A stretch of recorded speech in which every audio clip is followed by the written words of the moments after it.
And the paradoxical effect of this attitude is that it keeps all of the women in check.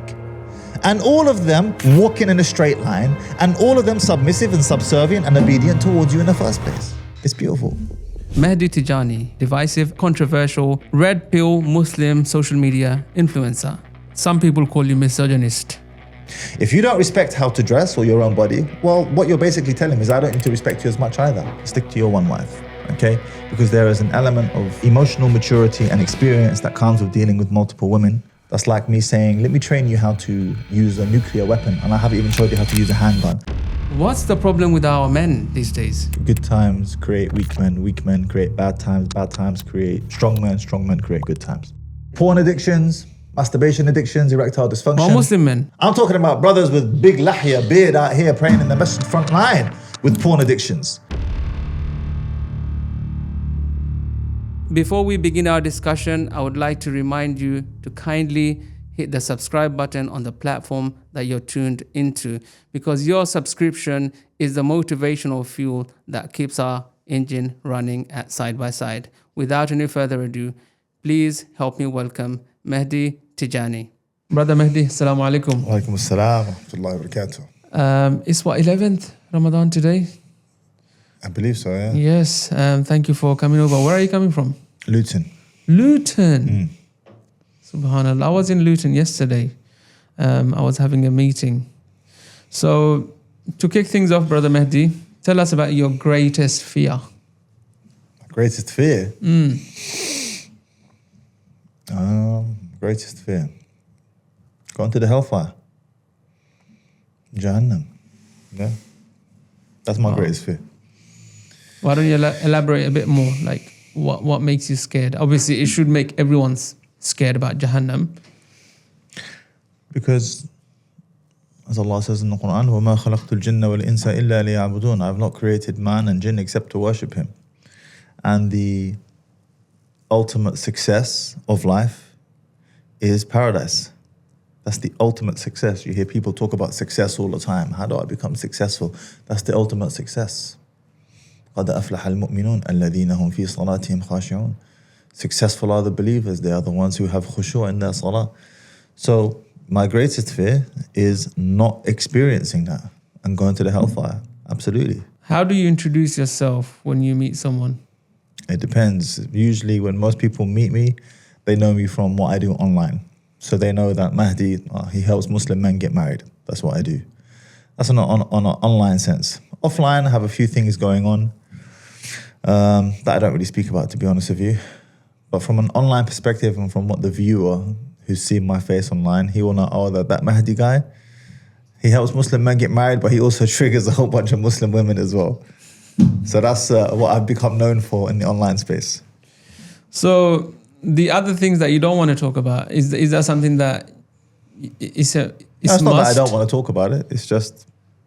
You don't think it adds value? Yeah, it's not what the people know me for. So I have things going offline. Okay, for as an example, I own Black Label. What's Black Label? Black Label, actually you can see it embellished on my cap. Black Label is a network of 6, 7 and 8 figure Muslim entrepreneurs. So if you're a 6, 7, 8 figure Muslim entrepreneur and you establish the salah, and we're strict on this, then you may have an opportunity to join that community. We've got a massive waiting list, to be honest with you. There's a 6-month waiting time to get into Black Label. So that's one of the communities I have. We have international events all over the world. We had our first international event was actually in London. Our most recent international event was in Dubai. When is this podcast airing? Because that will dictate whether I can say where the next one will be. Probably not this Friday, the following Friday. So I can't say then. So the next event will be some exotic location that I can't disclose at this moment in time. And the purpose of these events is to house Muslim men who are excelling in deen and dunya in the same space and put those minds together. It's hard to describe the type of synergy that happens when you put high-performing men who are also, they have the same ideology, Islam, right? And you put those individuals under the same roof, like some amazing things happen, man. Amazing things happen. It's very difficult to describe. How many of these events have you guys had? So this will be our third event. I nearly said the location again. This will be our third event, inshallah. Our third international event. And any maybe give us a bit of flavor in terms of what came out of previous events. So maybe the viewers will get a gist of what to expect. Well, the most obvious thing is money. Like, let's say you're a real estate expert and you're good at real estate, but you want to diversify your, asset class, and maybe you want to get into crypto, or you want to get into course creation. Things that are completely outside of your realm of expertise. Well, guess what? We've got guys in Black Label who are experts in real estate, experts in course creation, experts in crypto. Any expert you can think of, he's there in Black Label, you see? So if you wanted to venture into a different space, you could absolutely do that by collaborating with someone who has been vetted, and we have a strict vetting process. That's why the waiting list is so long. And then you can collaborate with him inside a Black Label. But the international events foster that element of trust. Like, I don't really know you until, just as Umar radiallahu anh said, I've done business with you, I've traveled with you, or I've lived with you. Black Label affords you to do at least two of those things: travel with a man and live with him as well. And then you can decide after that, after one of those international events, as to whether you want to do business with him or not. So the short answer is, what has come from it? Money is the most obvious thing. The less obvious thing is really deeply forged relationships. You can have a discussion with somebody as a Muslim man. I can have a discussion with another high-performing non-Muslim man. And I respect what he does. But when we're done with our discussion or our business meeting, I'm going to go right to the masjid and he's going to go left to the club. How deep can I really go with you? Like, we don't vibe like that. But when, after this discussion, I go right to the masjid and you go right to the masjid with me, it's a different vibe, akhi. You understand? So we're able to take our surface level relationship of business and furthering our dunyawi, our worldly ambitions, to a deeper level, on a more religious level. And that's where that synergy between business and deen, high performance in this life, and also high performing ambitions for the next life really comes together, forms a beautiful synergy. And what's your criteria? I mean, what do you look for? So they have to have some money. I mean, a good amount of money. Well, minimum $15,000 a month. Or we do make exceptions for influencers who have amassed a significant social media following online. Not any influencers. It depends on the type of space that they're in, but we do make exceptions for those. $15,000 a month in their respective field, which is not a lot, to be honest with you. It's quite manageable, but we do require proof. Company's house registration, receipts. And this is just to ensure, it's not because we're trying to pry into anyone's business, it's because you will know, as somebody who's come in, that everyone else has been through the same process. So you will be comfortable knowing, right, okay, I understand I've been through this, then people have been through this. It's legit. It's above board. It's a weird example, when you fly business class or first class, you know, like the people that you are going to meet in that class, they have a certain lifestyle, and you can kind of connect with them on that level. Exactly that. If you're meeting someone on a first class flight, automatically, as soon as he opens his mouth, that he's doing something interesting. And you're just far more inclined to just talking to him. I actually noticed this in Dubai. In Dubai, I've noticed businessmen are far more inclined towards talking to you than they are anywhere else in the world that I've experienced anyway.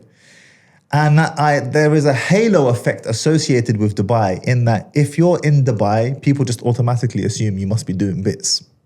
If you're in Black Label, people automatically assume you must be doing bits, because they're right. You are. You're doing bits in something. And that's the purpose of Black Label, with that one caveat: it must be Muslim and establish the salah. You must pray 5 times a day. Why? Because the ultimate overarching objective of Black Label is not just to make money for the sake of it, although that's nice. It's not just to network for the sake of it, although that's nice. It's not just to have friends, new friends for the sake of it, although that's nice.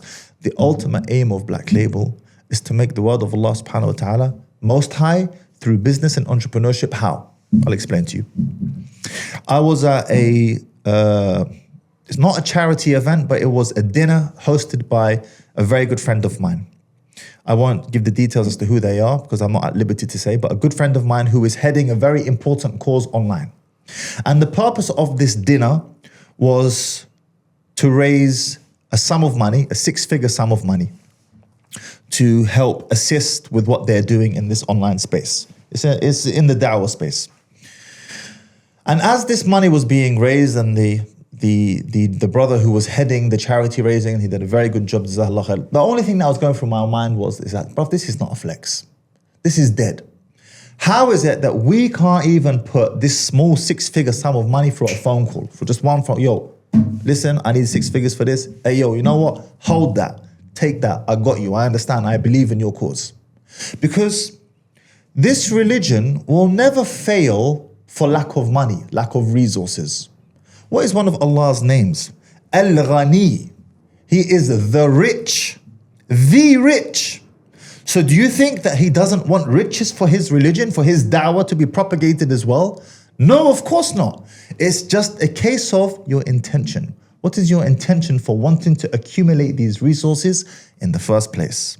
And this is the overarching objective of Black Label. Is okay, you want to make money, collaborate, network, do all of that. But at the end of the day, take a portion, a percentage of your money and put it back into the da'wah to make the word of Allah subhanahu wa ta'ala most high in some way, shape or form. That's the overarching objective of Black Label. Are we Muslims quite selfish when it comes to business ventures? Tell me what you mean. So, I mean, we're very giving in one sense when it comes to charity, helping out, with causes. Yeah. But when it comes to a business venture, someone comes and pitches to someone, it seems to me as though they're always kind of the view that they don't want to invest unless you have, of course, that's with every investor, but with Muslim investors, I've seen, unless it's property, everything else is kind of a void area for them. Mm. So when you say selfish, what do you mean by selfish exactly? As in, they wouldn't take a risk. They wouldn't put their money into new up-and-coming entrepreneurs. Whereas in other communities, they are taking risks. So for example, it could be a tech company. They would invest in a tech company. They would invest in various startups. But in our space, Muslim space, there are efforts, but I just feel like the money is not circulating. There's definitely an issue when it comes to collaboration amongst Muslims. And something that Jews do very well is that they collaborate with each other exceptionally well. I remember one brother telling me he lives in New York and he bought something from a corner shop and it was owned by a Jew. And it just cost like $1 or a couple of dollars, nothing much. And he said to him when he made the transaction, he said, this dollar, you will never see this dollar again. He said, what do you mean? He said, this dollar is going to go into the Jewish community and it's not coming back out. And this is one thing that we could learn from the Jewish community is that they collaborate with each other. They put their smaller issues to the side, their petty differences to the side. And they have an overarching objective and agenda. Whether we agree with it or not is irrelevant. I'm just saying, they have an overarching objective and agenda. They put their smaller issues to the side and they just agree amongst themselves, we're going to support each other to reach this overarching objective, irrespective of our petty differences between us. And this is something they do very well, especially from a business perspective. They will spend on each other's businesses, even they will not, from their Sharia, by the way, is that they are not allowed to charge interest to their own people. So in case the audience is wondering, what, Jews, Sharia? I thought that was Sharia law. No, Sharia is just a ruling, a law. And they have their own Sharia. And they are not allowed to charge interest to each other. They only are allowed to charge interest to the Gentiles, quote unquote. Wow. Everyone else, to the non-Muslims. So this is how you can see they support and collaborate with each other. So from that perspective, I would say yes, the Muslims in the West, we're not quite there yet. Yeah, I mean, look, I've been accused in the past. People have said to me, it's quite elitist. You're only allowing 6, 7, and 8-figure entrepreneurs. And my response to that is yes, it is. And it's not because I think highly of myself or anyone thinks highly of themselves in there. It's just that we have a mission to accomplish, to make the word of Allah most high through business and entrepreneurship. That mission can only be accomplished with capable men. If you don't meet those criteria, that's not to say you're not capable. You could be capable in other regards. Maybe you're Hafiz Quran. And by the way, we have Huffaz al-Quran in Black Label, alhamdulillah.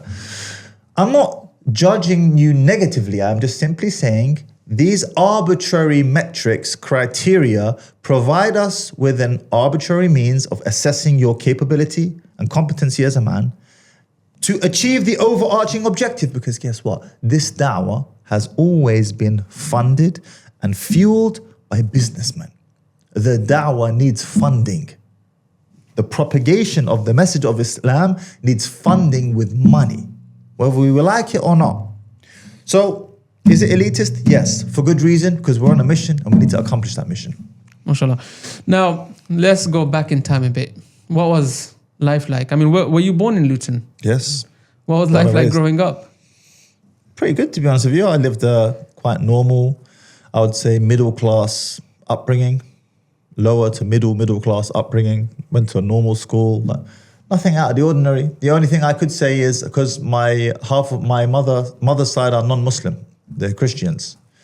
So there was always this feeling of inferiority growing up. And this makes for a good segue, actually. In that, whenever I spent time with the non-Muslim side of the family, I felt like we were the ugly ducklings of the family, because we were. And they were very subtle in letting on about it, but they would let us know, like, you guys are idiots, basically. Yeah, this is the feeling that we got.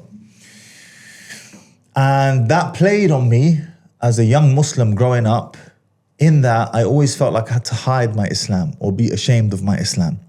And then when Allah guided me, alhamdulillah, at the age of 16, I got married and I started practicing at the same time. I realized that the one who should be ashamed of not being a Muslim is the non-Muslim. If we are upon the truth, why am I feeling ashamed? Why do I feel ashamed praying in public if the time for salah has come in? Why do I feel ashamed growing my beard or wearing my trousers above my ankles? Why do I feel ashamed? What the hell's going on here?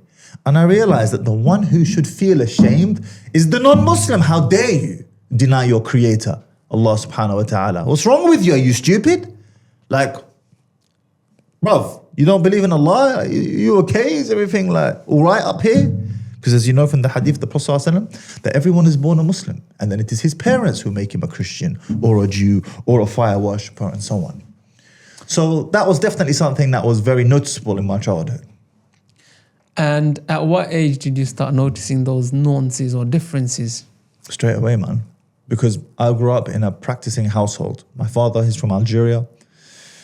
And he came over to the UK, so he was like fresh off the boat basically in the UK. So immediately we were raised in a practicing environment in the microcosm of our home. But outside of our home, especially in Luton in the 90s, there wasn't anywhere near as many Muslims then as there are now. Even my mum said to me, I remember her saying to me, like, the South Asian community was growing, but I remember my mum saying to me, she said, the number of women, even from the South Asian community, and it was small, way smaller back then, who would wear hijab amongst the women was like just a handful. She said, if you wore hijab in Luton in the 80s and 90s, that was like a big deal. You understand? You really stood out. And I felt that. Like as Muslims, we kind of stuck out. There are areas in Luton, Lucy Farm, Marsh Farm, Hockwell Ring. Those areas were just white and black dominated. Now they're Muslim dominated. We've outbred them basically. But back then it was, and those were the areas where I grew up, it was white and black dominated, and you felt like you just stuck out, like you didn't fit in, and that you had to hide your identity. At least that's how I felt as a young kid growing up, feeling insecure, wanting to fit in and whatnot. So did your mum become Muslim? She became Muslim before she married my dad, actually. So she became Muslim long before she even married my dad. But she's a revert, yeah. Growing up, raised in a very, for want of a better word, patriarchal household. My father was the breadwinner. My mum did work here and there, to be honest with you, when we were younger. But for the most part, my father was the breadwinner. He took care of us. Inflation wasn't as bad as it is now back then. Like you could get by on one income, you know, it was all right. Yeah. We lived okay, alhamdulillah. But my father was very much a man's man, you know, and very disciplined, very regimented. He put me through a very disciplined upbringing.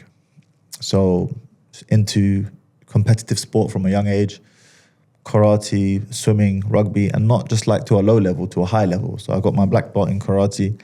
Swimming, I competed to regional level, which is not the highest level, but even at regional level, the amount of training that goes into being able to compete at that level is ridiculous. Like, it's AM and PM swims most days, 2 hours in the morning, 2 hours in the evening. And my dad was very unforgiving when it came to excuses. You're ill, you're sick, you're tired, you don't want to, it doesn't matter. And on top of that, he taught me Arabic, he taught me Quran. So like, I have a lot to be grateful for because he had a very impactful impact on my upbringing and development, which paid its dividends as I grew into a man and I saw my own peers grow up around me. And I was like, okay, so what I went through is not the norm.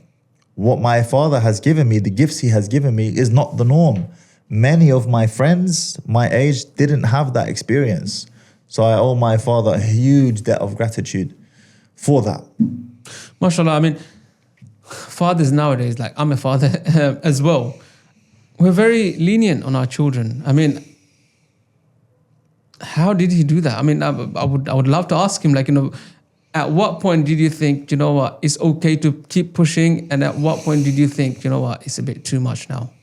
I think it was a different time back then, to be honest with you. Like, right, this time that we're living in now, it's a lot softer, more PC. I'll give you an example. I went to my son's sports day. We're talking a good few years ago. This is like 5 years ago now. And the first question I asked when I got there, because I got there a little bit late, was, who's winning? And one of the teachers said to me, oh, we're not keeping score. I said, excuse me? I said, what do you mean you're not keeping score? She said, oh, no, it's not about winning and losing. It's about taking part. I said, okay, I hear it, but who's winning? Like, I see them racing. Who's winning? She said, oh, no, we don't keep score. I said, so hold on. So you're just putting them through these motions, carrying the sandbag, the egg, the spoon, the whatever, and nobody's actually keeping score. That never happened when I grew up. That never happened when you grew up. Like, obviously, we kept score on sports day. Do you understand? Like, I went to a school called Ferrers Junior School. I was in, can't even remember the name of the house I was in now. But we won a good few of those sports days. And we made sure to remind everyone else about it. Because guess what? That's life.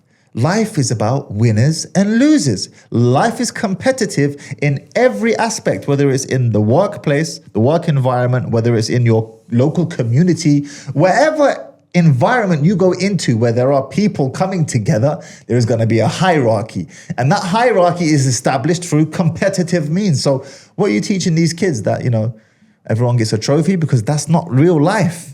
So it was a different time growing up back then. My dad could be that hard on me and nobody really look at him with a side eye because that was just kind of okay.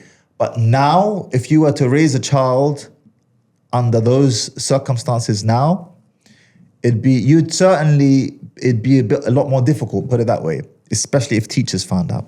Yeah. I mean, just to add on to what you said, even Jannah and Jahannam, it's about winning, Thank you very much. And the ranking of Jannah, how high can you go? What does Allah say in the Quran? وَسَابِقُوا إِلَى مَغْفِرَةٍ مِّن رَبِّكُمْ وَجَنَّةٍ. And race one another. وَسَابِقُوا إِلَى to the forgiveness of Allah and His mercy. Race one another. It's a race, yes, absolutely. And that's okay. Like, there's nothing wrong with that.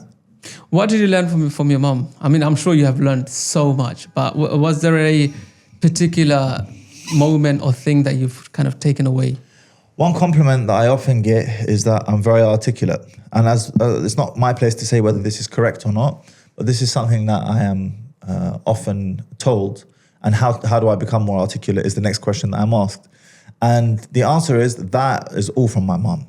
So my mom spent a lot of time with me and my sisters growing up, refining our language skills and reading to us. She read a lot to us, poetry, stories, like a vast, when I think about it, like quite a vast array of different literature was read to us. And that's probably from her upbringing when she was a little girl, because remember, she's a revert and she was raised in a middle-class family herself.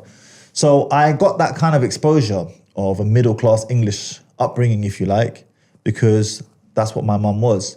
And she spent a lot of time honing our language skills. Pronounce your T's, Mahdi. Say your T.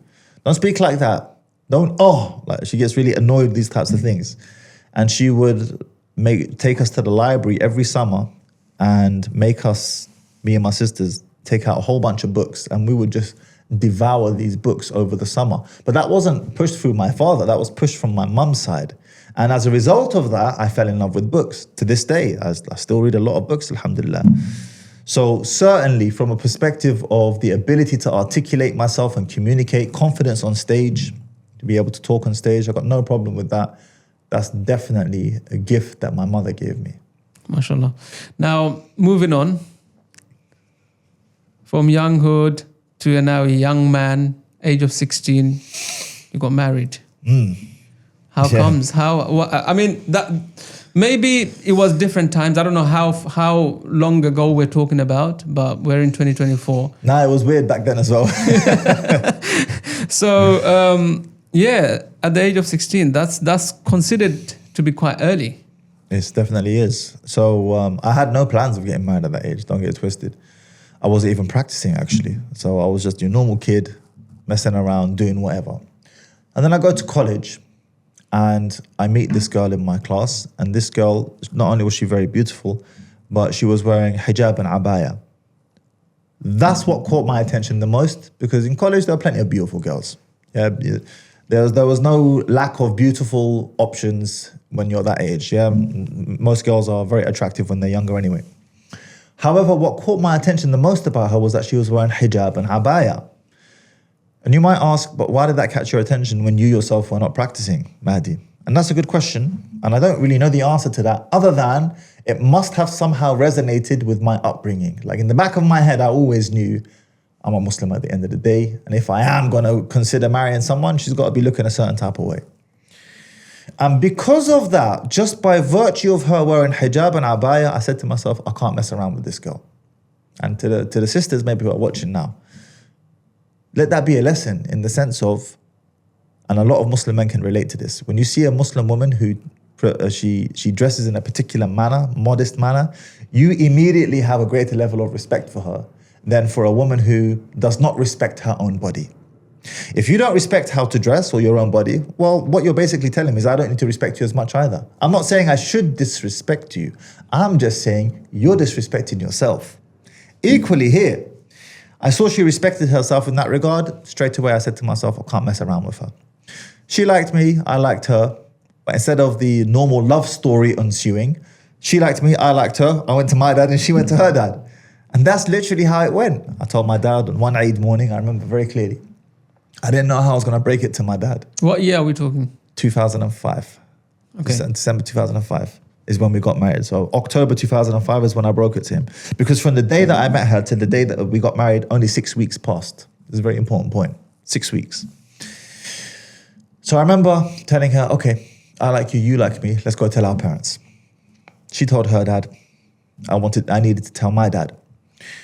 It was Eid morning, end of Ramadan, Eid morning.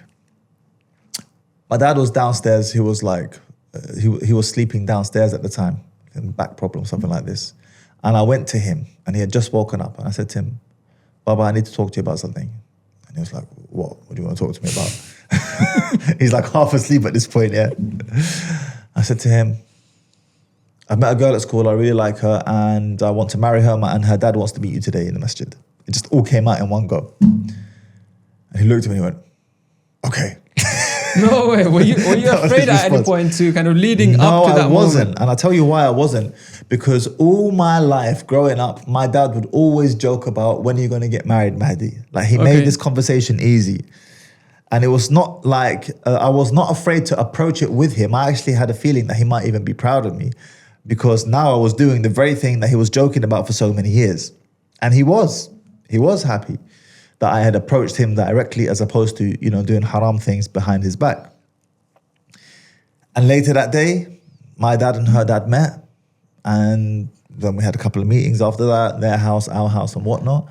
And the Is next the thing other family Arab as well, or? No, her side is half Pakistani, half English. Okay. And then later that day, we met in the masjid, had a couple more meetings. And long story short, we got married 6 weeks later.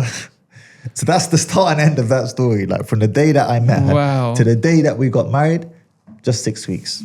And we involved the parents straight away. Alhamdulillah. MashaAllah. You kept it very, very simple and very clean. Alhamdulillah. Alhamdulillah. Is it possible to do it in this day and age, similar approaches? I have a few wives, alhamdulillah, and all of my marriages have been the same way. In fact, 6 weeks is kind of long for me now. Sometimes I don't even need 6 weeks. Just a couple of conversations, and that's it. I'm good. Like, if I like you, I like you. Now, you had 5 children with the sister? Yes, with the first wife, yeah. And then you got married again at the age of 25? 25, yeah. Yeah. Like from 16 till 25 is what, 11? 9 years. 9 years. 9 years. I'm very bad with my maths. Yeah. So, is it because you were raising the children? That's why it took you a long time to think about getting married again? Or No, not really. I just never really thought about it. Like, I always knew in my mind one day I want to do it, but the opportunity never presented itself. And then I met this sister at an event.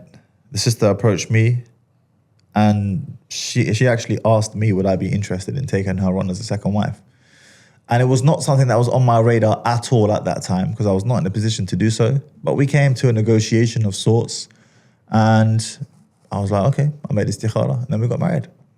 Like, I never went out looking for it. It kind of found me. And this has happened to me a few times. In the back of your mind for my dad was while. polygynist. So my dad at that time had 3 wives. So polygyny is not something that was foreign to me or unusual or something that I was never going to consider. I was always going to do it in my mind at some point. I just didn't know when. But then the opportunity presented itself. So your English mom accepted that the polygynist. It depends what you mean by accepted. What do you mean by accepted? Was she okay with it? Obviously, you said for my dad or for me? For your dad. No, of course not. But who cares? Yo, that's. Think about what you're saying, bro. Like, when Juwayriya, which is actually my daughter's name as well, radiyallahu anha, which ended up being one of the wives of the Prophet ﷺ, when she approached the door to speak to the Messenger of Allah in his home, Aisha radiyallahu anha opened the door. When she saw Juwayriya, she saw how beautiful she was. She actually, Aisha, moved her body ever so slightly, shuffled, to block the vision of the Messenger of Allah from seeing Juwayriya, because she feared that if he saw her and how beautiful she was, that he might want to marry her. And she was right. He did marry her. What's the point here is that this was not something Aisha radiallahu anha was jumping up and down for. Please marry this woman. No. And a woman's natural inclination is going to be against it. Who cares? You got to do what you got to do anyway.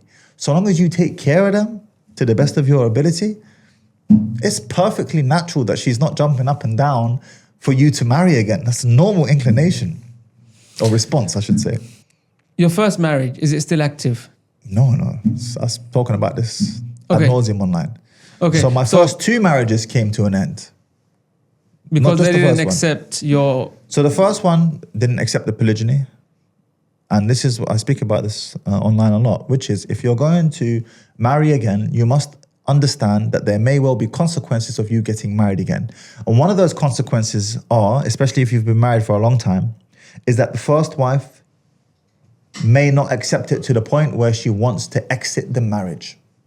And this is a very real possibility. And you can sit there and scream at the wall, but it's my right and Allah has given it to me and all of that.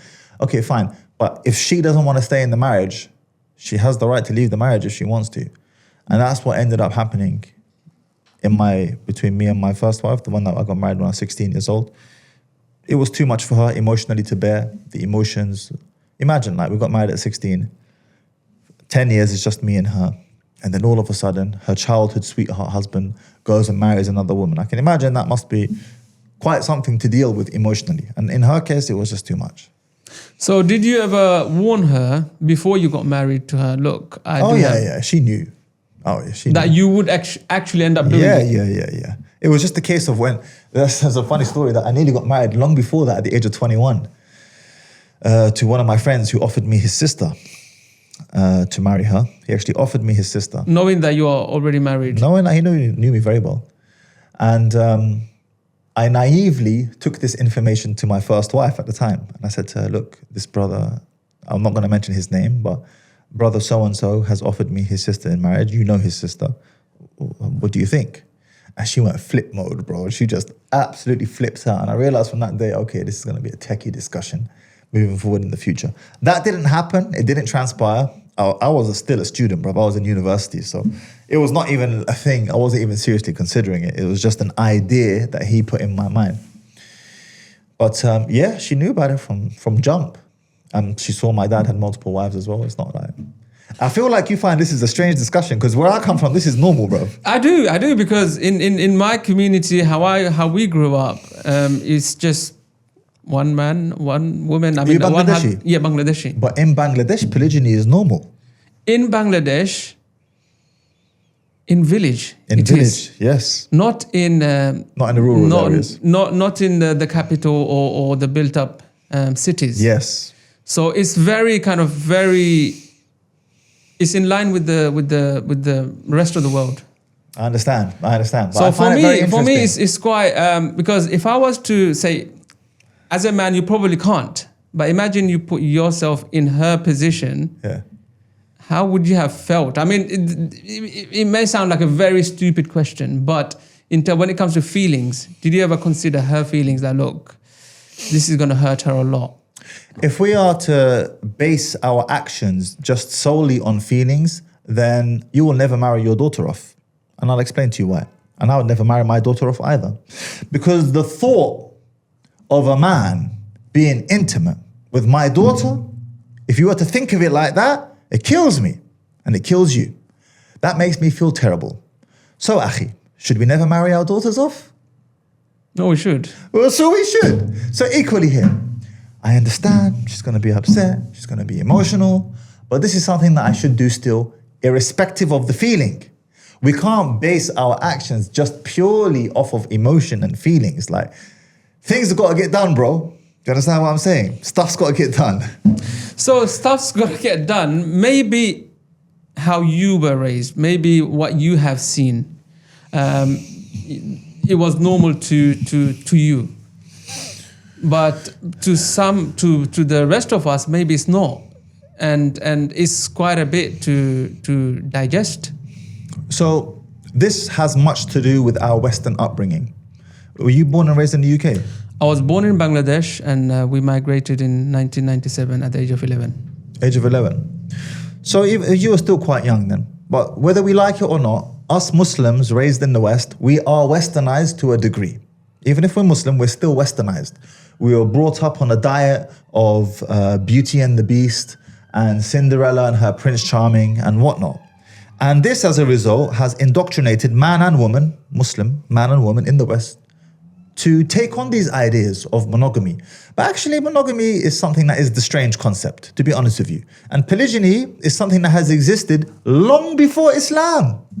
Islam just came to put a limit on it. Hey, listen, you can only have 4. You can't have unlimited. Because that's what was happening before. The chief or the tribesman or the king, he was having dozens or hundreds or thousands. This still happens in some tribes in Africa, where the chief or the tribesman, he has dozens, maybe even sometimes hundreds of wives. And this is an injustice, because if one man has hundreds of wives, then hundreds of men definitely don't have any wife. You see? But polygyny as well is not something that has to be done. It is a solution to a problem. Now, the one point that is often lost on the audience when you say, is it not fair on the woman, is that the incoming woman who chooses to be with this man who's already married, she is actively making her own decision to want to be with him. She is choosing to share a man. She is choosing, and I had a message just the other day with a sister. She wanted to be, she didn't know whether I had 3 or 4 wives. So look, 3rd, 4th, I don't care. Please, can I be your wife? I don't even know who she is. But she's asking me. And the point I'm making to you is that no one's forcing these women to go into polygyny. It's her right to choose whether she wants to or not want to. So what are you saying? Well, are you saying that they can accept to a certain extent if they want to? So are we talking about incoming wives or the current wife? So there's one element of current and then incoming. So incoming, whether it's cheating with a married man, somehow... Cheating? Did you say cheating? No, so when women cheat with a married man, right? Yeah. They accept that this guy's got a wife at home and they still proceed with what they're doing. Yeah. If it's acceptable to a woman who knows that this man is married, then is that what you're saying? Like if they want, they can accept it. So the incoming wives or the incoming women, I've already addressed it. It's their choice. Let's deal with the current wife because that's a bit more technical and a bit more difficult. So if you get married again, the current wife, is her choice to accept or reject this. Okay? She doesn't have to accept it. She can technically leave if she wants to. She may well be making a bad decision, but that's a separate discussion. She has the right to leave the marriage if she so wants to. That decision is hers to make. She doesn't have to stay.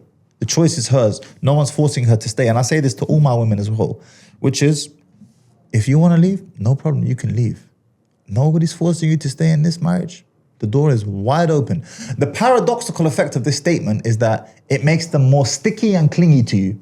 And this is a funny thing of dealing with women, is that the more you show them that you're not in need of them, the more they want you to need them, the more they want to be with you. The more you try to chase them and please, Habibti, stay with me, I'm sorry, blah, blah, blah, the less likely you are to keep her engaged in the first instance. But only thing sometimes it's quite important to also show them that you need certain things of them and you are, to a certain extent, needy.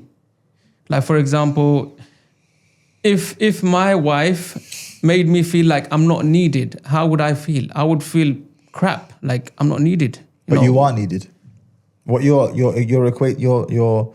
equating the woman's wants and needs with the man's wants and needs. So listen, a woman wants to need a man because up until just recently, her life quite literally depended on him. Whether it's through her father or her brother or her husband, her life depended on him before industrialization and the development of the modern world, okay? But that's still hardwired. She wants to need a man, but she doesn't want to be needed. She wants you to want her. She wants you to be an addition to your life. You enhanced, that I as a woman, her thinking is, I enhance the quality of his life. The moment she feels like you need her, that's when she's going to get this thing that girls call the ick. It's too much, because you need her. Now, I'm not that we all have needs. I have intimate needs. I have love needs. Like, I want to love a woman and a woman to love me. I want to be intimate with a woman and a woman to be intimate with me. I'm just saying that if a woman says to me that she starts moving a bit crazy, and I said, Habibti, no problem, you can leave, it's not a problem, I will get these needs fulfilled elsewhere. Do you understand? Yeah.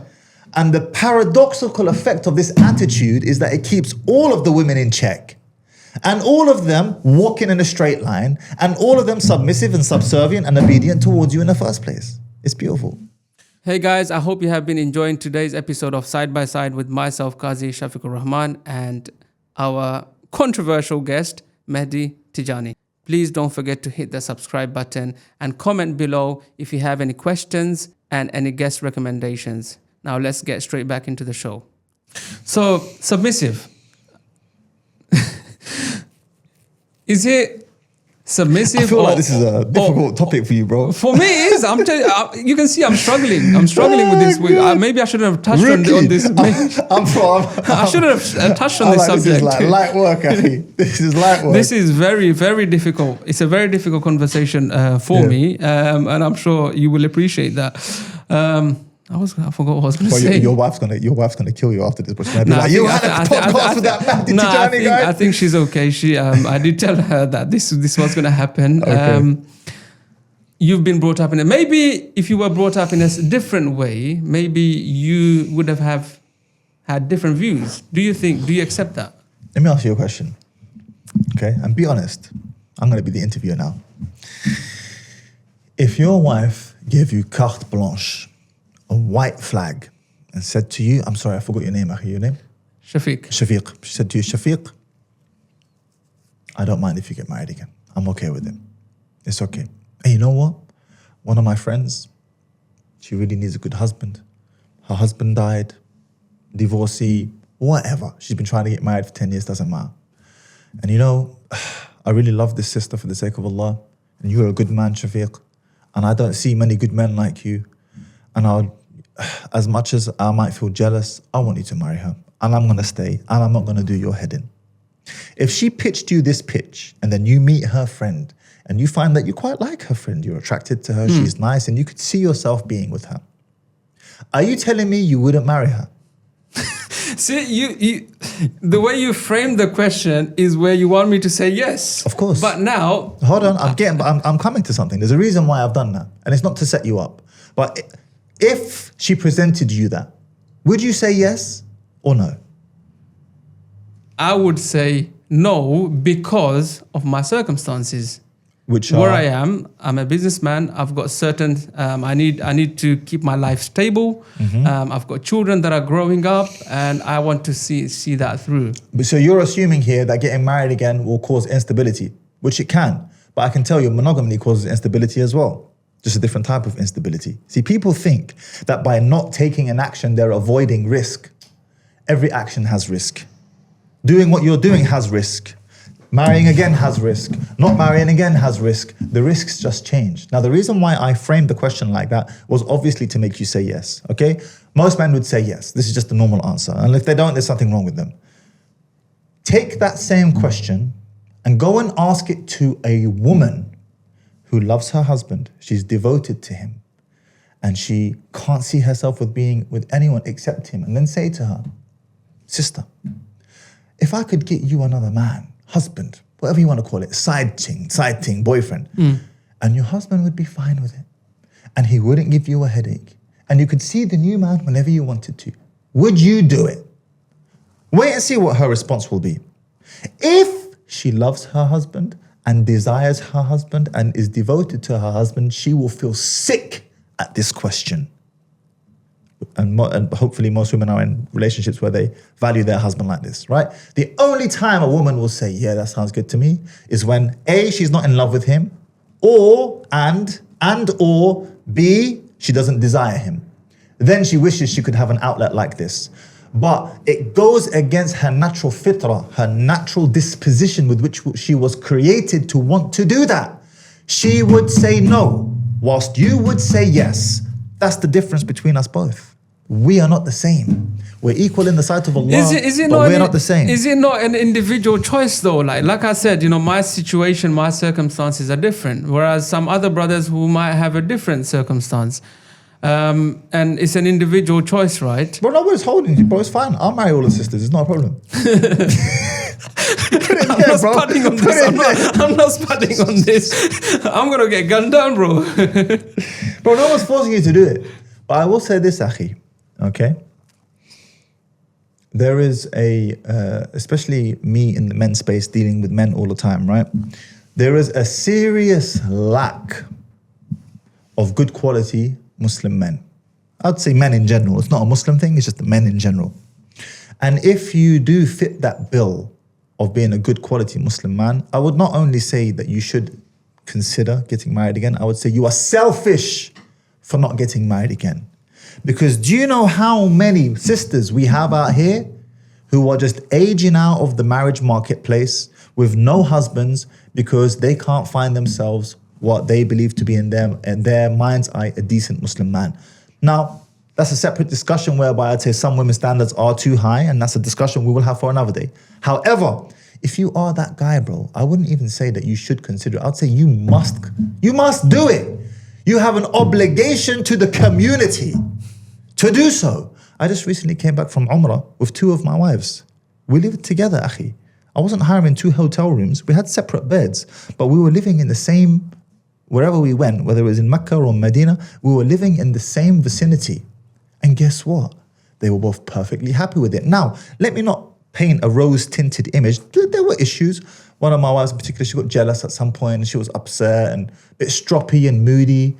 And I had to deal with it and I had to, alleviate how she was feeling and whatnot. And that's perfectly normal, especially when you have 2 wives in the same, under the same roof together. But for the most part, it was a beautiful experience, ya akhi.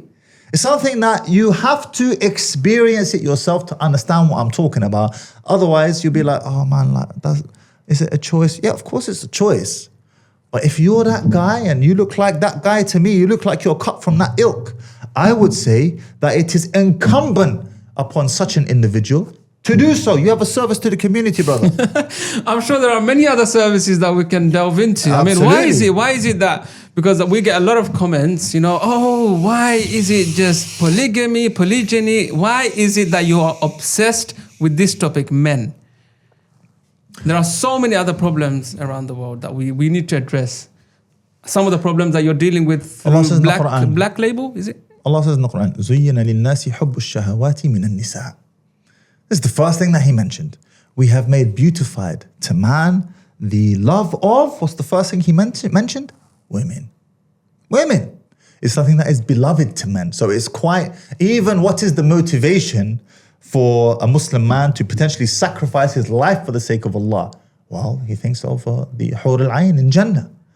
He thinks of the Huris in Jannah. It's one of the primary motivating forces, such that it can get a man to literally sacrifice his life to do so. So women are a great driving force for men to, imagine a world without women, yeah? Be honest with yourself, would you be as motivated to conquer in your respective profession, industry, whatever it is that you're... Whether we like it or not, I'm not saying we do it for women. I'm just saying that women are a huge driving force behind why we do what we do. Absolutely, because when I first got married, so I had this airline thing that I wanted to launch, and my wife said, I'll challenge you and I'll call you a man if you go and do it. And I said, you know what, challenge accepted. Wow. And I made so much progress. Unfortunately, that's another discussion for another day, but it didn't happen. But we made so much progress from an idea, from a challenge, to what it became, to being on Channel 4 with an hour-long documentary about the whole journey. So yes, in that context, yes, I do agree. Now talk to me about our men. Yeah, we've spoken a lot about women, but what's the problem with our men these days? Is there a problem?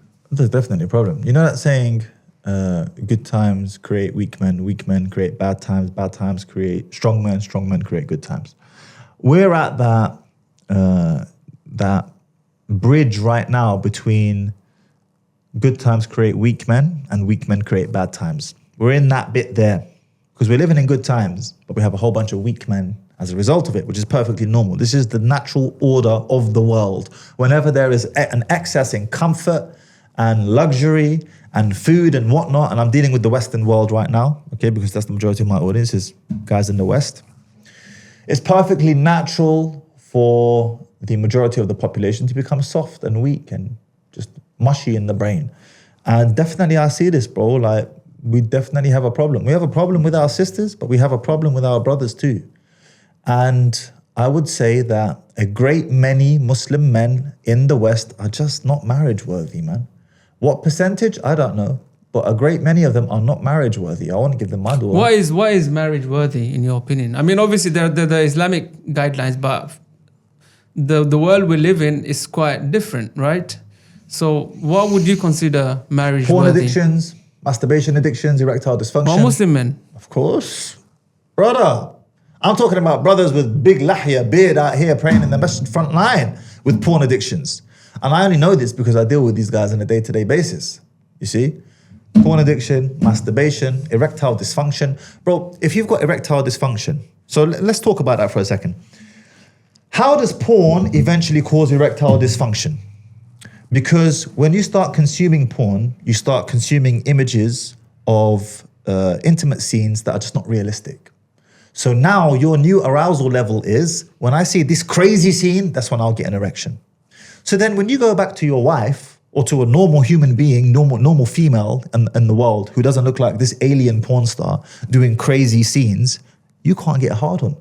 You can't get an erection because you have conditioned your mind to only become aroused to these types of scenes. Now you have psychological erectile dysfunction. Masturbation. If you masturbate too often, what happens? The gorilla grip problem, which is you start applying a pressure to your member, to your private part, that is not realistically recreated inside the private part of a woman. So now when you are intimate with a woman, you lose your erection because her private part is nowhere near as tight as your fist, as the grip in your hand, right? If you have erectile dysfunction, brother, you can't get married. Because a large part of the relationship is predicated on your ability to be intimate with your woman and for her to be intimate with you. Just as if your woman couldn't be intimate with you, you would seriously consider divorce. And guess what? If you have erectile dysfunction, she's going to seriously consider divorce too. And these issues are not like fringe issues that are on the corner of society. No, these are like, I won't say mainstream issues, but very, very common, especially with the advent of the smartphone. I've got my phone in my pocket. Because now, when I was a kid, if you wanted to consume porn, you'd have to go all the way to the shop and buy a magazine and hide it in some park. I was one guy, this is what he actually did. Yeah, hide it in some park under some tree. And if you wanted to see it, you have to go all the way back out, flick through the same. Now just open up your phone, switch on the VPN, get rid of all of the fun, and that's it, it's there. It's there. So the proliferation of pornographic material and the ease of access with which young men can now access it has meant that the subsequent diseases and sicknesses of the heart and mind and body that are born from these things have increased exponentially. What are the other issues? Good times create weak men. You will find a great many men today who are just ill-disciplined, unable to apply themselves for any meaningful period of time to anything because life was too easy for them. So for them to apply themselves, which is hard, as you know, it's difficult to apply yourself consistently. It's boring. What is success in anything, in any professional endeavor? It's doing the same things over and over for a long time. It's boring, bruv. Success is boring. He finds it difficult to apply himself like that. It's much easier to just what? Go back on the PlayStation and play Fortnite. Because that will give me my instant hit. Just keep scrolling on TikTok. That's another thing.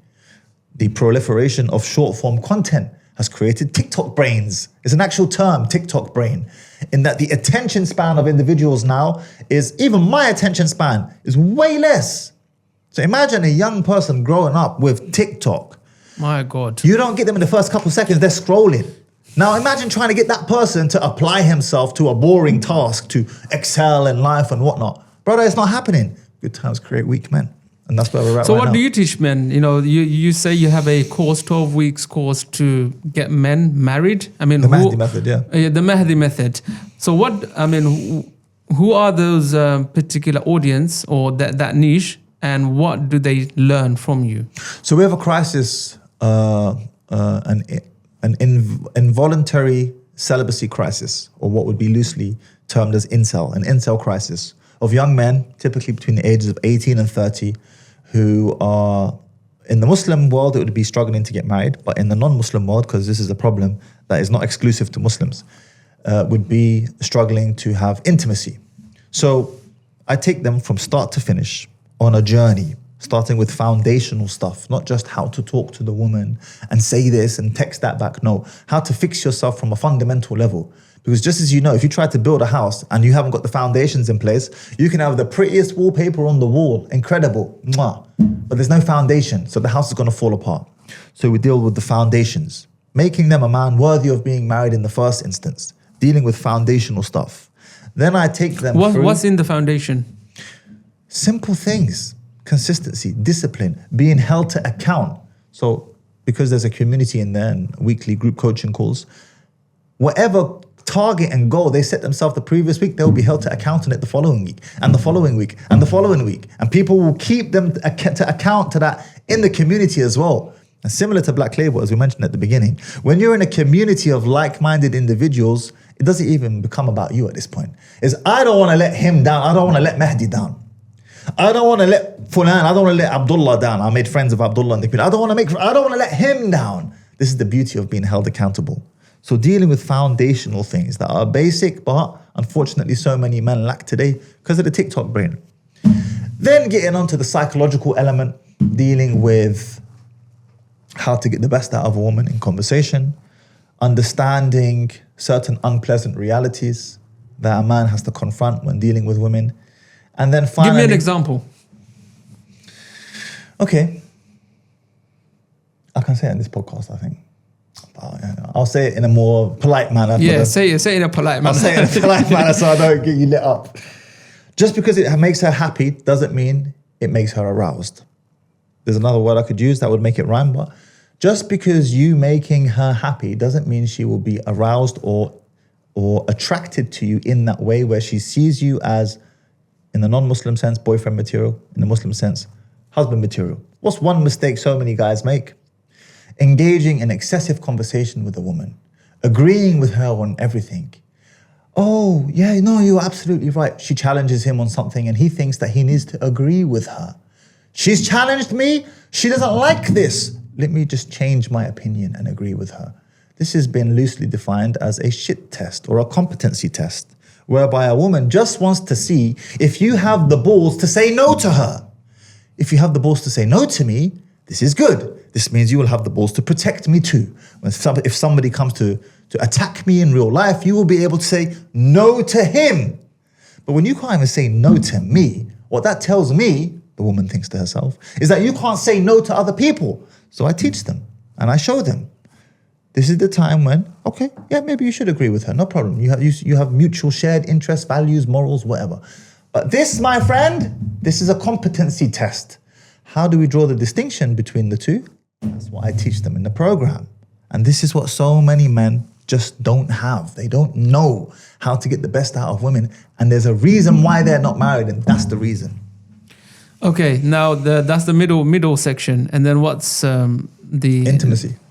Okay, so let's avoid intimacy. You asked the husband. So is there a cost to it? Of course there's a cost to it, bro. How much? Right now, it depends on your audience. Watch this. Right now, it's $4,500, but eventually the program will be $9,000. That is expensive. Is it though?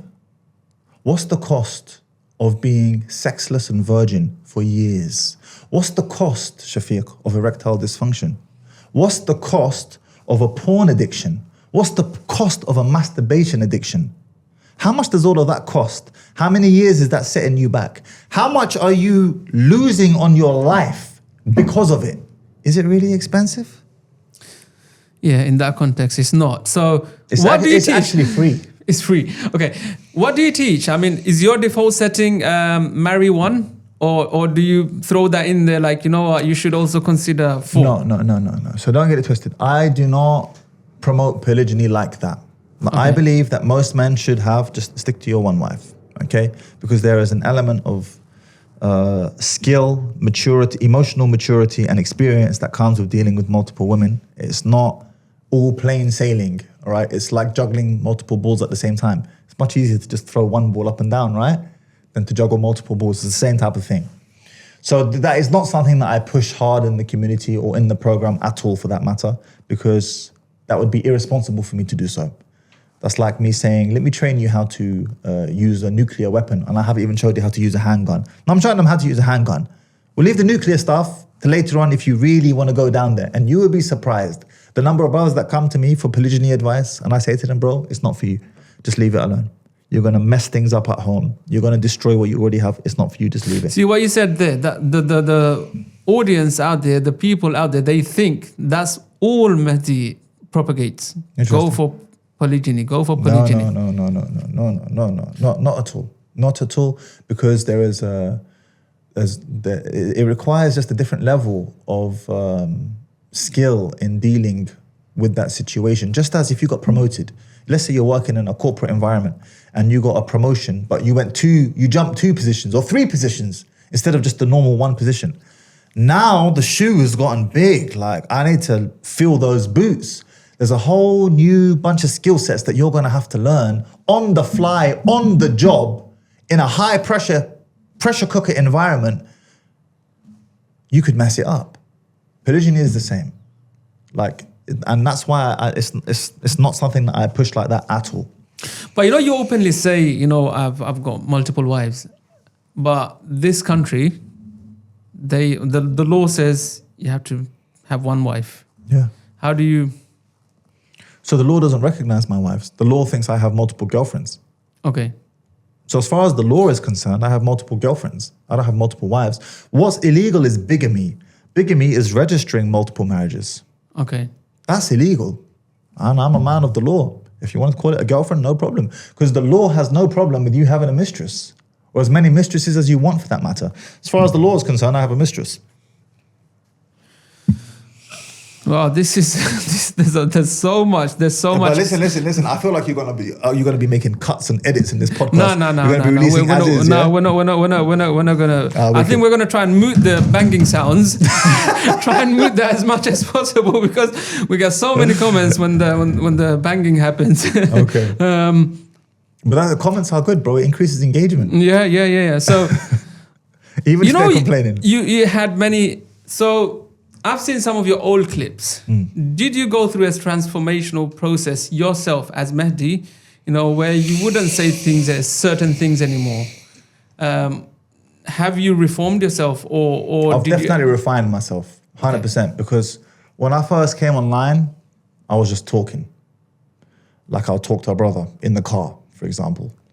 And then as my reach and impact grew, I started to learn about the importance of refining how I speak, the negative reverberations certain statements of mine had that I just didn't realize. It's like, when you play snooker and you hit the ball and the ball caroms off the wall one too many times, and next thing you know, you potted the black, for example, or pool, and now you've lost the game. I realized that was happening to me because I wasn't thinking deep enough about what I was saying. And that's just all experience. Like everyone goes through a similar process of some sort, varying in intensity, of refining how you present yourself online because you realize, oh crap, right, okay, that was a mistake. And then you just, you figure it out as you go along, basically. So, I guess just to wrap this section up, you do teach men, stick to one. Not as a default. No, I won't say, look, Allah says in the Quran, marry 2, 3, or 4. And if you fear injustice, then marry 1. What is the default in Islam? The default is polygyny. 2, because 2 was mentioned first, okay? All I am saying is that you can't approach this discussion as an immature boy. I want to have loads of women. That's not the discussion here, okay? First of all, forget polygyny. If you're not married, you need to figure out how to walk before you start trying to sprint. Yeah. Right? Let's get you to walk first. Let's get you one wife. Let's get a nice, happy marriage there. Let's figure that out. Then, if you're in a position to be able to consider this discussion, then by all means we can have this discussion. We can do that. But that's not my focus. My focus is on helping single Muslim men get married, because my focus is on helping Muslim men protect their private parts from zina. And this is one of the biggest diseases that afflicts the ummah, zina. And this is my small contribution to the religion, helping Muslim men protect their private parts from zina by putting them on game. Polygyny and all of that, that's a side thing. It's not a mainstay. I don't even talk about it much online. It's just that's what gets the most viral traction. So it makes the audience feel like that's what I talk about the most, but it's not. But do you do that on purpose to get virality? Nah, see, how I talk is how I talk. Okay. I'm not trying to be outrageous or bombastic. It's just in my personality to speak this way. As you can see, I'm quite eccentric and evocative in my speech and whatnot. Very evocative. It's just me, bro. It's just me. It's just how I talk. We've done an episode with brother Hassanat. Okay, yeah. Yeah, and that got me a lot of sticks for even talking to him. And my view was, he left everyone in a cliffhanger, and we wanted to know where he went and why he disappeared. Okay. I know you had some exchanges with him as well. Yeah, so he actually, a couple of exchanges. One time he came onto my Instagram live. I was like, I feel like I recognize you, bro. Where do I recognize you from? He was like, oh, I'm Hassanat. So we had a discussion there. And then one time I saw him on the tube in East London. I was on the train and he came up to me. The guy is much taller in real life than I thought as well. And I just said salam alaikum to him there. But outside of those two discussions, we haven't really spoke, to be honest. But I do know that him and his younger brother as well, they like the type of work that I put out online and whatnot. But that's the extent to which I know. Why do you think, obviously without commenting on individuals, why do you think this particular individual's polygynist approach didn't work out? I'll be perfectly honest with you, bro. I don't actually know his situation in detail. Like when that whole thing came out, I just remember hijab saying, boy. But You're finished. You're finished, yeah. But I don't actually know the details of what happened. And to be honest, I make my business to mind my business. So I don't know, bro. I'm not the guy to ask for that. Have you had many success through your program? Yeah, alhamdulillah. Like brothers actually getting married, which is what they're signing up for, right? So what role do the marriage apps play then? Marriage Why apps- should people spend $4,500 and come and spend it with Mahdi? No. I say to them, go spend on the marriage apps first. And then when it fails for you, as it invariably will, then come to me. Because then you'll be ready. Then you'll be ready to invest properly in yourself. But go to the apps first. And the apps, they can be useful if, as a man, you over-index on objective metrics. If you're very tall, if you're 6'6", and you've got Brad Pitt face, and you're muscly, and you're that guy, Bismillah, mashallah, go for it. Marriage apps are the one for you. But if you're not, habibi, then you're going to struggle. Because marriage apps are designed to help individuals or assist individuals who over-index on objective metrics. He's tall, he's handsome, he's good looking. But what about the intangible things? I like his vibe. Like, he's got a great personality. That doesn't come out on an app, right? It's impossible. So if you are that guy, no problem. If you're not, which most people aren't, you're going to struggle as most people do. Not to mention, and there is a certain Machiavellian element to apps, which is the purpose of marriage apps is not to get you married. Don't get it twisted. The purpose of marriage apps is to keep you on the app as long as possible because that's what makes the app profitable. Time on the app. That's a metric that they use to measure. How long do you spend on the app? A lot of people don't know that marriage apps use seeding. What's seeding? And I know this because I had experience in this world and I was told to seed my own app. Seeding is when you place bot accounts in the app to give the impression of life in the community, in the app. A woman liked my profile. Khadija something or other liked my profile. Amazing. Let me go and see. Turns out to be a bot account. There are loads of bot accounts in these apps. That's unethical stuff. That's how you make a successful business in the app world, brother. In the marriage app world specifically, or dating apps. That's how, bro. That's standard practice. If you're not willing to seed your app, your marriage app, don't even bother getting into the space. That's standard procedure, normal. Wow. Some people call you misogynist. I think majority of the people call you misogynist. How do you answer that? I mean, it's quite difficult to be a misogynist and be married to multiple women at the same time. Like, how do they balance this in their minds? If I'm a woman hater, how is it that, alhamdulillah, all praise due to Allah, I have loving marriages with multiple wives? How does that work out? Some brothers dislike you as well. Yeah, I Why? hear it. Why do they dislike me? I could tell you what my wives say about that. So my wives think that they're jealous. And that's why they dislike Jealous me. of what?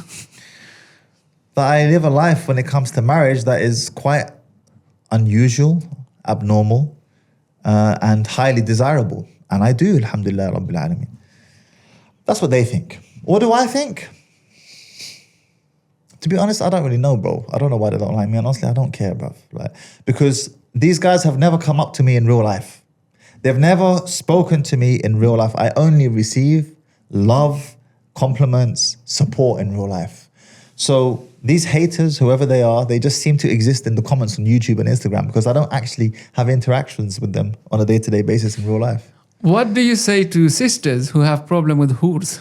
With? Hoors. With hori. Yes. Hur Lain. The Hur Lain are the for the audience who don't understand, are the virgin fair maidens of Jannah. It's a creation from Allah. They have a problem with huris. I say to them, sister, don't worry, you're not going to have a problem with the huris in Jannah because jealousy and enmity and envy, it doesn't exist in Jannah. So her problem is just in this life. But in the next life, she won't have it. How much money does one brother have to have incoming per month to have multiple wives? It depends. How much does she require to be sustained? Imagine like living in London. The general rule is this, okay? The general rule is that however much you require for one wife, you can double it for another one. That's the general rule. Now, there are exceptions to this. It depends on what her unique circumstances are, how much she requires from you. If you've got a wife with 5 kids over here and you're marrying one who's got no kids, obviously it's not going to be the same, right? But if you wanted me to give you just a generic answer for the audience to benefit from, generally, what you need for one, you're going to need to at least double it for another. Generic. And any previous children or marriages that you've had where you have to still continue to support Islamically? Normal. So, any figures? Any rough figures? Bro, I don't know, bro. Oh, how much do you have to spend? Let's not talk about income because that's a bit private. I don't know. I spend a lot. I'm not going to lie. So if you buy one iPhone for one wife, do you go buy 2 or 3 or however many? No. It depends. Like, okay, let's say you get one wife a gift, then you should get another wife a gift as well. Does it have to be the same gift? No, it doesn't mean it have to be the same gift. But if you get one a gift, you should give another gift. By the way, we haven't even gotten onto you're sticking to conventional marriage now. Okay, we haven't gotten onto misyar marriages, which is where everything changes. Misyar marriage is where a woman... Is that even verified by any scholars, misyar marriage? Like, which scholar? I can't, you're putting me on the spot now to give you a scholar top of my head. Yeah, no, of course, because if it's something that's going out in the public, then of course there has to be shura, as you say. I've heard in one of your podcasts where you have a shura. So what does your shura say? One of the wives, it's not a shura, one of the wives of the Prophet ﷺ, Sauda radiallahu anha, the Prophet ﷺ was going to divorce her. I cannot remember the circumstances surrounding that, but he was going to divorce her. She said, don't divorce me, but I'll give my nights to Aisha. Because she knew that Aisha was his favorite wife. So she gave her nights to Aisha, and she herself remained one of his wives. What do we take from this? Is that it is a woman's prerogative to accept or reject forsaking some of her rights. It's her prerogative. And if she agrees to forsake some of her rights, and then she marries you and she changes her mind, she also has the right to do that as well. So let's say you marry a second wife and she said to you, you know what? You don't need to give me equal nights. I'm happy for you to see me twice a week. No problem. You marry her. 6 months later, she falls in love with you. She really likes you. She wants to see you more. She changes her mind. This is a common story, by the way. Now she wants equal nights. She's allowed to do that. You can't say to her, oh, but we had an agreement. She's allowed to take it back. But in this instance, the man is faced with 2 options. Either he agrees to the new conditions and terms that she is setting to continue this marriage, or he simply says to her, I'm sorry, I can't agree to that. You're going to have to go. Ma'as-salama, goodbye. And he lets her go. So misyar is not like a new concept. It is something that the woman, not the man, must decide whether she wants to do it or not. Okay. Forsake her rights or not. It's her prerogative. And then there's, you've been saying some stuff where you don't have to be financially responsible as well. If the sister says, you know what, you don't need to provide certain things. Is my understanding correct? So again, this is circumstantial. Let's say that you're dealing with a sister who's been married 3 times before, and she has children from 2 baby daddies. That woman doesn't want you in her home full time. I guarantee you. She doesn't want you around her daughters full time, mixing stepdad with daughters. It can get techie and complicated, right? Equally, typically you will find those women have their own thing going on of some sort, where she's taken care of financially in some way, shape or form. Maybe it's the state, maybe she has a job, maybe she has a side hustle, maybe she has income from, alimony from the ex-husband. She's got her own thing going on, but she still wants to have sex. She still wants to be intimate. She doesn't want to commit zina. She doesn't want to commit haram. You see? We need a solution for her. What's the solution? Not only she doesn't want your peas, but if she doesn't want you in the house on a conventional basis, she doesn't deserve your peas. If she just wants you for the purpose of fulfilling her needs intimately every now and then, according to whatever arrangement you guys have, she doesn't deserve equal money like your wife at home with 4 kids does. What are we even talking about? This is a no-brainer. So the religion, you will see, facilitates all of these unique circumstances in the community. Why? Because the overarching concern of the religion is to protect the private parts. That's the overarching concern. So we can make these concessions for these unique circumstances. Do you think there is a need for misyar? I mean, we didn't need it all along. I mean, we're in 2024. No, brother, you're living in a cocoon if you think we didn't leave it all along. Bro, we have a massive need for it. And this is something that is very commonly practiced in the Muslim community. You just might not know about it. Not just in the Arab community, in the South Asian community, in many communities, Somali community, big one. Make no mistake. Hey, listen, I'm going to get lit up for this, but I'm going to say it anyway.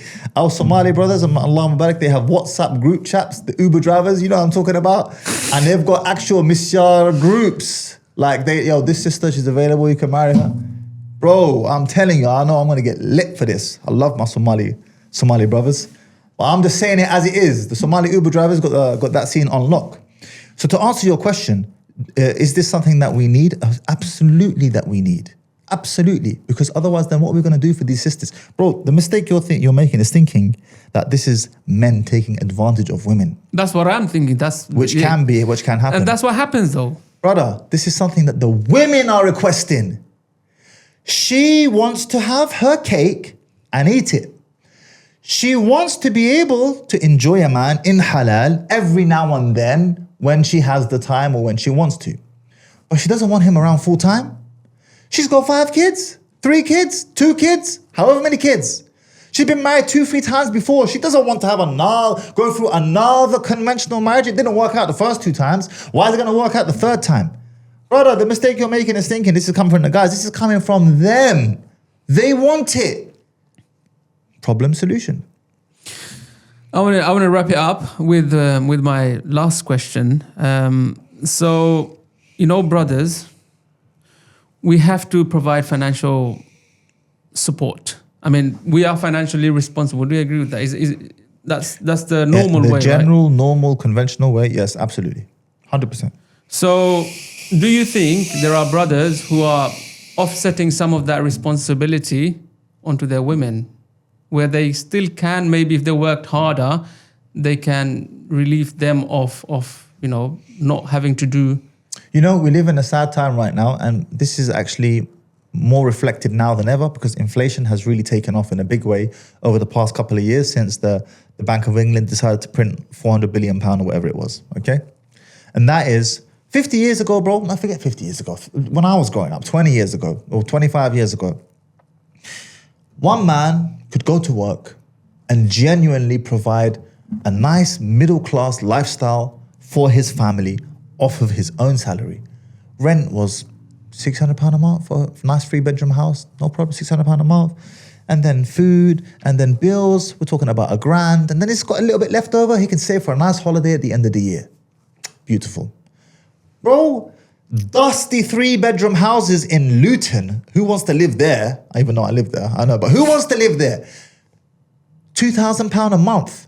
Please tell me, Akhi Shafiq, who do you know, okay, who's got a regular job, who can afford £2,000 a month rent, and then council tax, and then electricity, and then gas, and then shopping?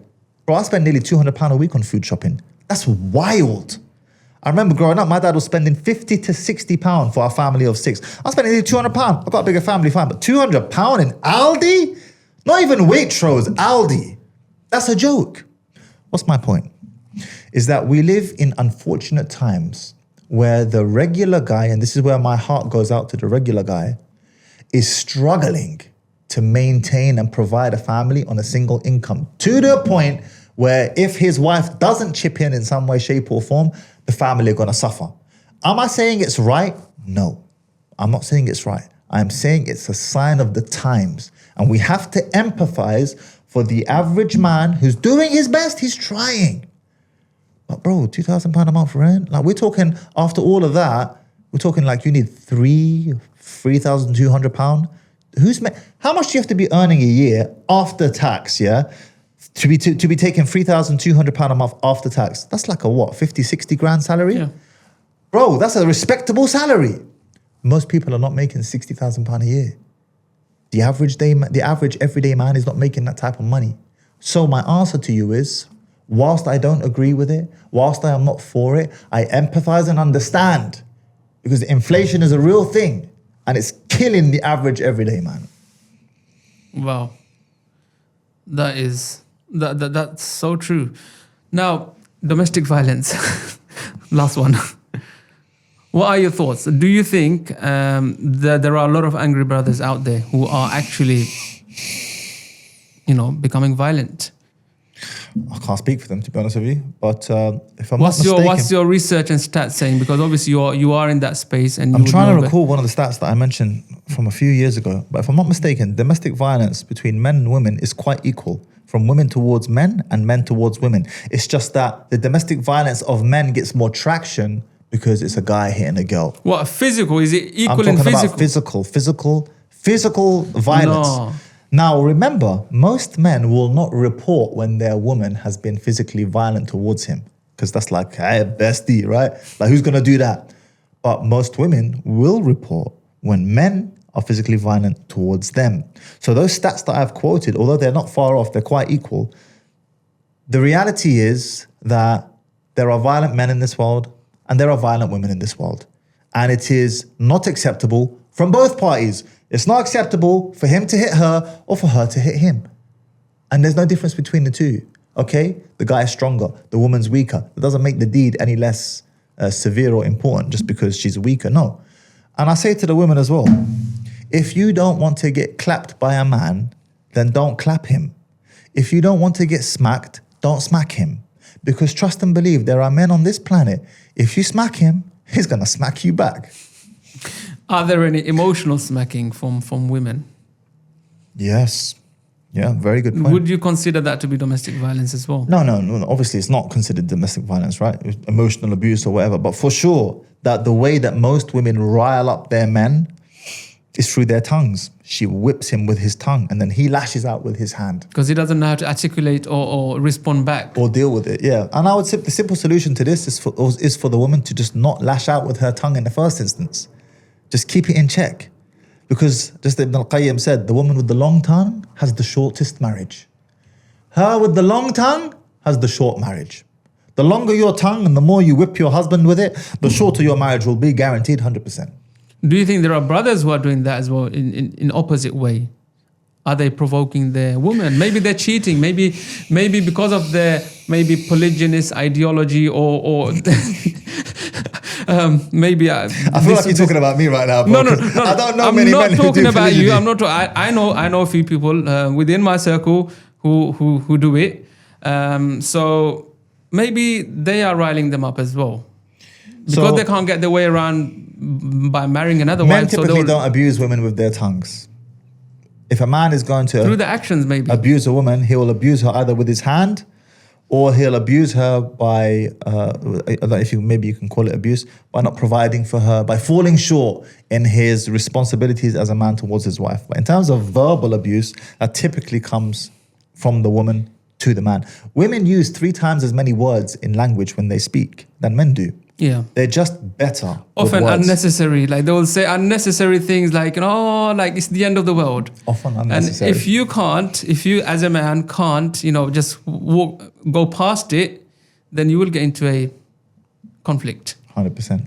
And I used to do that. I mean, when I was first married, my shock absorbers was so good. Like I would just react to everything. And then I learned, alhamdulillah, 13 years, you don't need to respond to everything. Absolutely. Just stay quiet. Just move on. Brother Mahdi, I want to end with a quick fire. Sure, bismillah. If you could travel to any destination, what would it be right now? Brother, I don't know, akhi. I don't know. Bali, yallah. Bali. I haven't been to Bali. Neither have I. I want to go Zanzibar. That's next on my travel list. What's the most memorable book you've read recently? Ooh, recently? Mm-hmm. I read The 48 Laws of Power 9 times. And that's a the most dangerous recent book. It's a dangerous book. Dangerous. Some of the laws do conflict with our deen, though, our faith. 100%. Like lying. And, Yeah. No, but that's a dangerous book. Dangerous book. Robert Greene, dangerous man. That guy's a weapon, akhi. That guy's a weapon.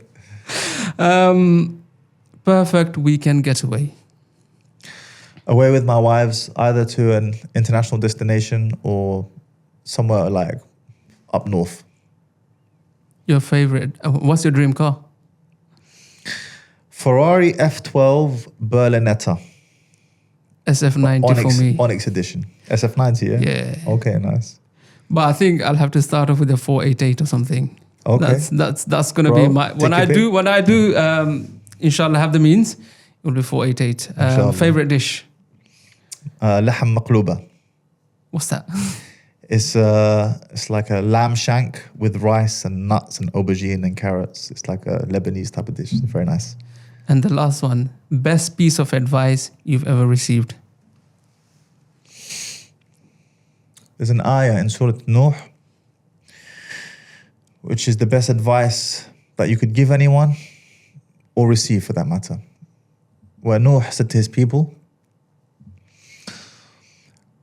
فَاتَّقُوا اللَّهَ قال نوح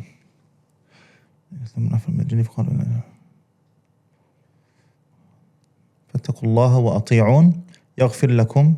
I missed the beginning of the ayah because it escaped me. Fear Allah and obey Him. يغفر لكم من ذنوبكم ويؤخركم إلى أجل مسمى إن أجل الله إذا جاء لا يؤخر لو كنتم تعلمون. اعبدوا الله واتقوه وأطيعون. He said to his people, worship Allah, fear Him and obey Him. يغفر لكم من ذنوبكم. He will forgive you from your sins. And ويؤخركم إلى أجل مسمى. And He will bring you to an appointed term. إن أجل الله إذا جاء لا يؤخر. And when that appointed term comes, it will not be delayed. لو كنتم تعلمون. So, worship Allah, fear Him and obey Him is the best advice. Brother Mahdi, Jazakallah khairan for driving all the way from Luton. It's been a very insightful conversation to say the least. Good luck. And I hope at the very least our viewers will get entertained if they don't take anything away from it. We don't expect them to take anything away if they don't. But thank you very much for joining us. Pleasure. Thank you. And that's it for today from Side by Side and myself, Kazi Shafiqur Rahman, and our guest, Mahdi Tidjani. If you have found our today's episode entertaining and insightful, don't forget to hit the subscribe button and comment below with your questions and any guest recommendations. Until then, Assalamu alaikum wa rahmatullah.